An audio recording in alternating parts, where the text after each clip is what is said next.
That's a good point. Yeah. Following this session, the exhibit floor opens 2 levels below us from 11 until 3 o'clock today. We have the daily grand prize drawing for $1,000 cash at 2:45. And if you entered yesterday, you're still included. If you have not yet entered, there should be a form in your tote bag with instructions and entry form. You'll also find an $8 lunch coupon in your tote bag if you have not used that, and that's good on the exhibit floor as well. If you're not aware, all the presentations that our presenters provide us, not just for sessions that you've attended, but for all of our sessions, they'll be available to you online, and you'll get instructions about 10 days after the show on how to access those. And then tomorrow we're back here with a similar schedule to today. Exhibit hours tomorrow from 11 until 2 with education before and after that as well. We're here for the 10 o'clock session, W2.41 generator docking stations, and our presenters are Chris Dow and John Sunday. Thank you. Well, thanks you guys for coming out. Man, what a big group. It's exciting to see a number of faces. We really appreciate you guys. I'm Chris Dahl. I'm the president of TriStar. And what makes us a little unique in what we're going to be talking about today, generator docking stations, is our people, especially in the sales side. We all come from a background of rental in some form. A number of us generator rental people. And we try to take an approach that isn't just, as an equipment manufacturer, isn't just putting components together, but it's more what happens after it's installed. What happens when utility crisis is happening, hurricane, power outage, ice storm, and what's the response from the generator side? How do we make that easier and a more fluid transaction? So rental's a big part of our business. TriStar in itself is a cable manufacturer. We did a market survey a number of years ago and found that we had a little over a 60% U.S. share of all generator cables in the United States market, working with some of the major generator rental houses. And that led us in 2006 to get into power distribution panels and where things plug into. And back in 2008, it led us into a product line called generator docking stations. They're not new. Quick connect cabinets have been around for a long time. We were just having within our customer base a lot of questions as far as what's a quick connect cabinet, can I get a spec, can I get a standard? And so we made the move to try to at least take our product line and nationalize it. So it's the same consistent application all the way through. And what we learned through it is we learned there's a number of different ways to connect docking stations from applications, which we'll get into in a little bit, but just real basic non-critical all the way to critical loads. And I'll be going through that part. But I'll introduce you to John Sunday, who I think you guys will have a real treat today, because you would never, I would never suspect that a person that helps write NEC code, a person that sits on the board of UL, a person that trains people and trains electrical inspectors, is nearly as interesting as this guy. Well, that'll turn your lead up. I'm not going to get to you.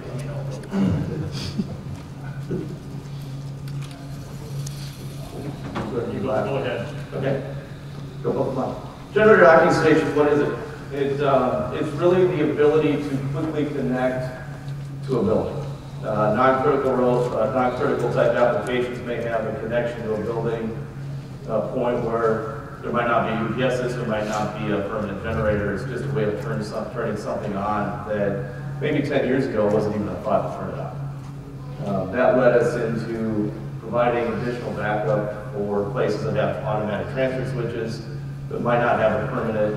Where's an easy way to connect into that versus having to run temporary power cable through a building, running that cable into a switch. Who's going to keep the front door open? Are we going to knock out a window? Or are we going to, how are we going to connect to that? So we started putting these units on the exterior of buildings. Ultimately, trying to eliminate this problem right here, like we had in the Dallas Records building, and that went down a number of years ago. Now, how do I prevent 24 miles of cable going through that and powering it up? To replace, I could roll in a temporary generator, hook into the automatic transfer switches in the building itself. That kind of led us to the next one with people saying, well, I've got a permanent generator on site, so why do I need it? We have load banking applications we'll be showing that you can load bank a permanent, but also what happens during kind of a longer outage longer sustained outage, hurricanes are the most common that we talk about, where that permanent generator might be online for 4 days and has to get taken out by service. We provide another port that you'll see, it's an access port that brings in the option to have a rental generator plug and play into it. And really the other focus that we go on, and this is more our background, not only is it connecting a generator important or temporary, but how do you disconnect it to move the generator inventory to the next place that happens to be down. So for us, it's a measure of safety, and it's just really how do we move inventory around, how do we keep it convenient for the customers, the facilities, when the utility power comes back on, to move inventory and get it back on.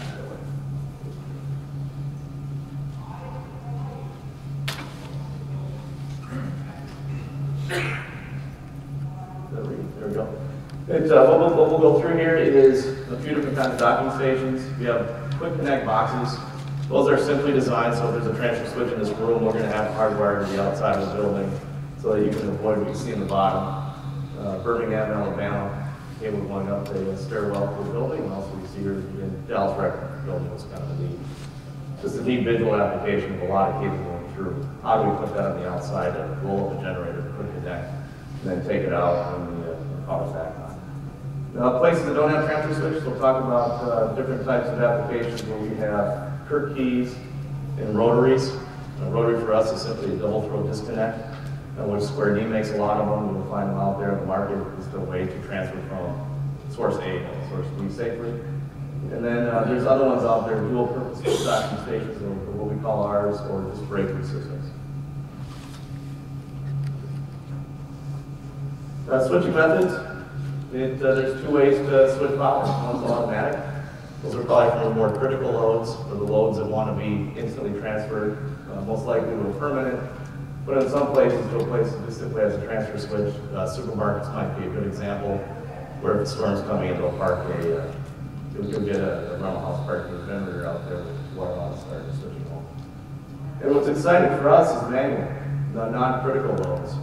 There's a lot of places out there that aren't critical, but there's applications where they want to be on, from business owners to administration. Tons of applications where we can manually switch it safely from source A to source B.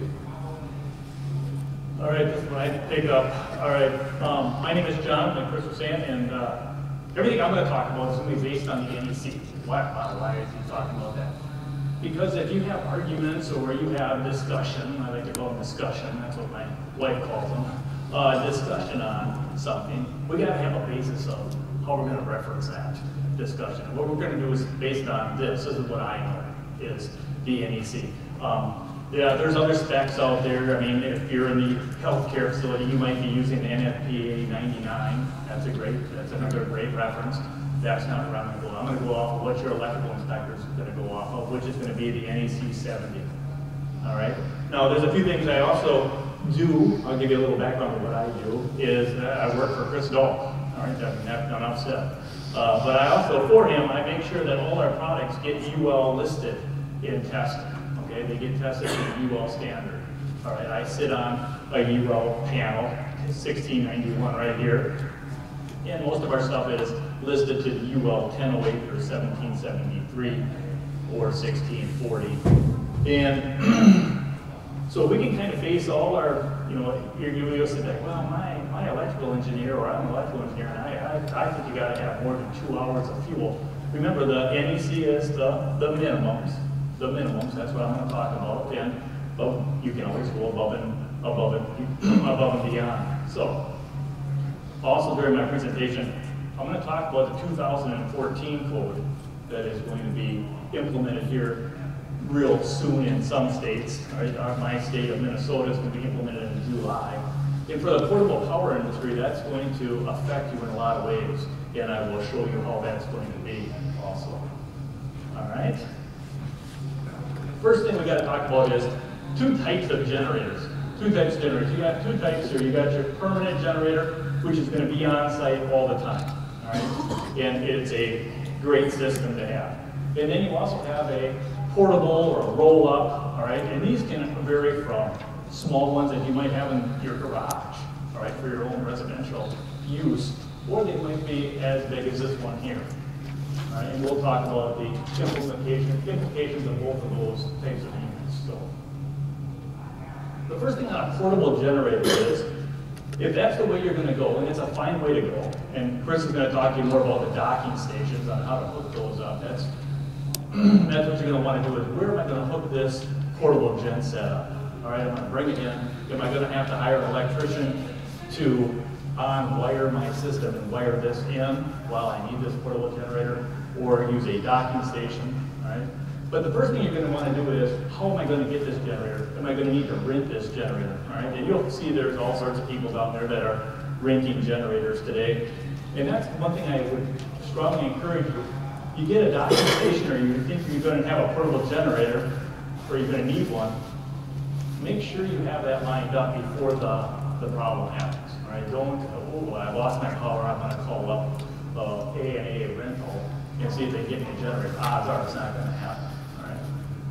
You can also own a portable generator. You can also own that portable generator. There's a few things that happen when you own that generator, all right? Some maintenance issues and stuff like that has to take place. Another thing with a portable generator is the cable. You get the docking station and then you're like, well, I thought they were going to provide the cable and they thought you were going to provide the cable. All of this stuff needs to be figured out before the big disaster, all right? And then this is safe and code compliant, the connection of your gen set, your portable generator, all right? The time to read the instructions is not when the power goes out, all right? That is the last thing, all right? And I can help you with that if you want to talk about this.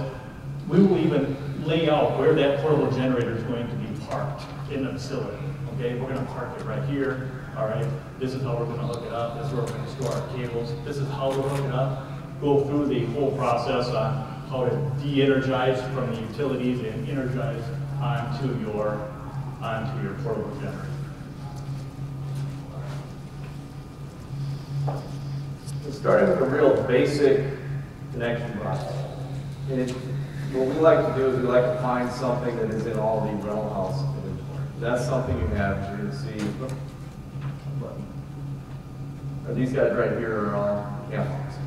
Every single generator person, rental company in this country has got cam locks if they've got generators that are 75 kW. They will all come with that.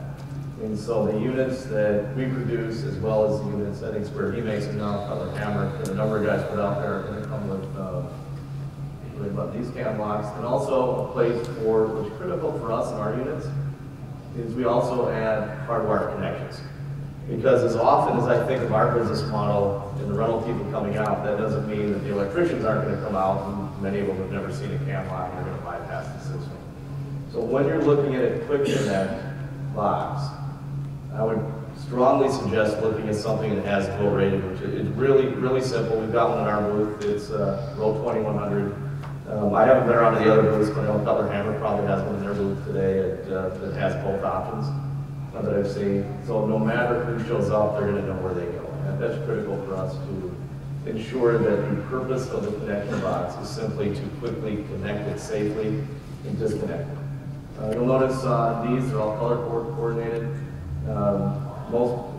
Most companies out there will have color coordinated cam locks or a phase tape or on their generator side to make sure that they've got that correct.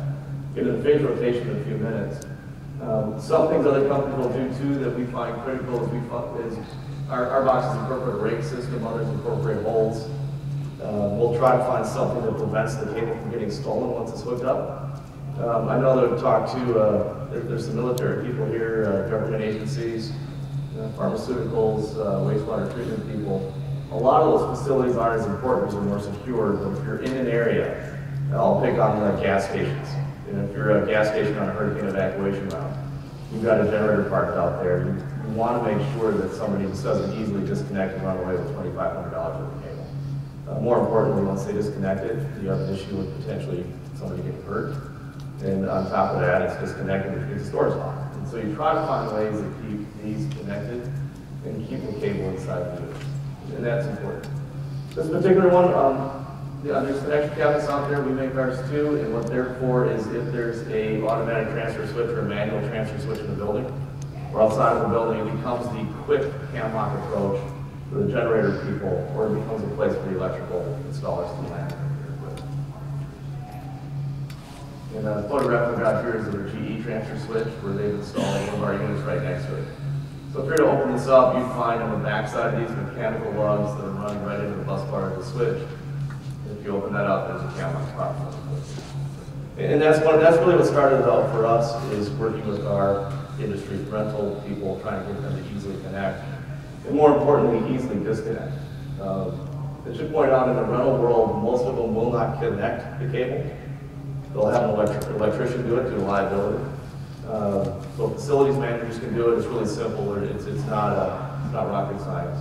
But because of that, we want to make sure that it's easy to disconnect, so it's easy to find an electrician to disconnect if they have to. We're during now, it's more than likely they'll take a minute and a half to. All right. No. Here's one that, boy, people, oh, you don't want to put that one on there. Man, you're playing with the devil by putting that on there. I'm going to play with the devil here. All right. Generator. We're going to break them down, and I'm just going to simplify this, all right? Simplify this. We're going to break them into two different systems, separately derived systems and not separately derived systems, okay? All right. Here's the key right here. You want to just make it simple, is right here, switching the neutral. Switching the neutral. That, my friends, is a separately derived system. When I have a separately derived system, I then bond at my service. All right, your friendly electrician will do that. He's going to bond at the service. All right. And you would also bond at the generator. You got to bond at the generator. You would bond at both places. And this would switch with this. All right, they both switch. All right. Very important to know that. All right. That is one of the new things that's going to change in the code. All right. Your genset is going to plug in to an inlet. The code refers to it as an inlet or a docking station. And let me just read to you in the hymn notes what it says is going to happen here. It says, and this is in 445, marking shall be provided by the manufacturer to indicate whether or not the generator neutral is bonded to the generator frame. Where the bonding of a generator is modified in the field, additional marking shall be required to indicate whether the neutral is bonded to the generator frame or not. So when you get that generator, all right, that generator has to have on it, is this a bonded generator or a separately derived system, all right? Now the inlet that you're going to plug into it, the power inlet, is going to say this. This is coming out of 702, okay? All right? Where a power inlet is used for temporary connection to a portable generator, a warning sign shall be placed near the inlet. So you're going to have some type of warning sign near your docking station to indicate the type of derived system that the system is capable based on the wiring of the transfer equipment. The sign shall display one of the following warnings. So you're going to get two warnings, all right, possibilities. One is warning for connection of a separately derived, and then it would be a bonded neutral system, much like I would have right there, all right? Or the second one could be for connection of a non-separately derived, a floating neutral system only. Now this is brand new in the 2014 code, so when you plug in this portable generator, now this is only portable generators, all right, when you plug this in here, I'm going to know right here at my inlet, hey, do I have to have a bonded system or a non-bonded generator? All right, and your generator is going to have to come and tell you what you have. So your electrical inspector should be able to walk up there, okay, this system needs to have a non-bonded generator, walk over to the generator and see, hey, looks like they unbonded it, we're good to go. All right. So this here is a separately derived system. Again, the neutral is switched. The next slide right there is not a separately derived system. I have a solid neutral, all right? The neutral does not switch, all right? I do not want to bond this generator here. All right, if I decided to bond that generator here, all right, I'm well on my way to a path I don't want to be at, all right, because what I'm going to do is I'm going to put this neutral and this equipment ground beam conductor, my green wire, in parallel. I'm going to put those in parallel. I'm an electrician as a trade, all right, I spent a few years doing that. That was my goal in life. My goal in life was never to have any power on my equipment ground beam conductor, my green wire. If I can make through my entire career without having any wire on my green conductor, I think I'm going to get a gold watch. All right, that is my goal. All right. So I would not bond this to this at that generator, being it's a non-separately derived system. And we will talk about that later on, looking up.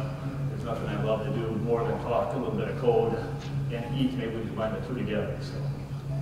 And hopefully you guys are starting to appreciate the balance of me versus John and interjecting the fluff. Rotary docking stations. It wasn't long before we started coming up to opportunities to have transfer switches before people are starting to ask, well, what about applications that don't have transfer switches? The automatic transfer switches that are more non-critical. And so the most common one that I see out there, I call it square D, but I think a lot of companies make it the double throw switch. And the issue that we have with the double throw switch is that you still have to find an electrician to hook it up. They still have to figure out phase rotation. And so we created one, and now a number of other companies. ESL Smart Switch makes a very good one. As far as a piece of equipment that is built in, it's kind of an all-in-one unit. It just goes from source A to B. Source A to off to B. So this is in the off position, and this little switch will go from, in this case, utility to off to generator. Rotaries are the more modern way of putting together a double throw because you can incorporate them all into the same system. In our system, we again have a rake where you close the door and lock it. Cam locks can't fit through it. Cable can, but I can kind of lock people out of that. So the idea is to try to prevent them from stealing the cable, disconnecting something. Disconnecting L3 on the leg, which I accidentally did once in our server room, and I can tell you that it's not good for server rooms. You disconnect one of the legs. I lost a whole week's worth of data, and it took us about a month to put it back. But these are all in one. It's a rotary, or we can do it with breakers also. A lot of companies can, so it's not the substance. It's a lot of good manufacturers out there doing it. More photographs of what they would look like, sitting on a building. It's a very typical application. Do a number of these on banks. And that's where I'm seeing some of the bigger movement is more of the financial institutions on the small rotaries, but also gas station applications. Again, just some quick photographs of ones we have. What's kind of neat on this too is you're starting to see a number of companies get out into different finishes. This particular one up here is a little harder to see, I guess, in the slide. It's brown to match the logo on it's on the Woodville Bank up here, and as well as the Nancy Gray one. As a matter of fact, this is a picture I got this morning, so I thought on the system itself. There's another one, we call it retail docking stations, but really what it is for us is it's a turnkey application. And is anyone here not familiar with turnkey? Everyone's kind of got a feel for it? Running over it again, turnkey is a simple way of saying I've got two locks and one key. We use it as a very manual and inexpensive way to disconnect something. It's been around for a long time. That concept. The company was Kirk. They started out, from my understanding, in the rail business, making sure two trains don't go on the same track. So what we're doing in this case is, this particular application, the drugstore chain where we have a turnkey on the other side of the small and the main breaker. We're going to disconnect that main breaker, including the neutral, take that key out. That key then actually gets inserted into here, pulls a little lever back, allows us to turn on our breaker. That's the breaker that allows the generator to feed into the building. So it's a very manual way of doing it, but it's a very inexpensive way. And what we're seeing in the facility side is, again, administration, the hospital side especially, it can be a nursing home, it can be the air conditioning, things that are not critical but are important for the day-to-day operation of the facility. All right, you guys said you knew how Kirk key works. Why don't you explain it? You know what I mean? I've got a set of Kirk keys up here. I'm going to show you how they work. Bear with me if you already know. The first thing is you only get one key. All right, if you lose the key, give me a call. I'd love to fly out there because that's how it's going to be. I'll bring my spare key with me. I'll take out the Kirk key and I'll put a new Kirk key on, and then I'll leave in about 2 hours after we have lunch. All right, I can't give you another key, and then I can't give you a key and say, well, we lost the key, thinking that you're going to find the key later. Okay, that's the deal. How a Kirk key works is this one here would be over on my main breaker. Okay, and we'll come to this one in a minute. All right, this is on a door. Okay, so maybe my cam locks are behind this door. So I need to access those cam locks. So what I would do is I turn the key, all right, I open it up, Now I can open up the door. I cannot get this key out. All right, that key will not come out. It's captured. Okay? All right.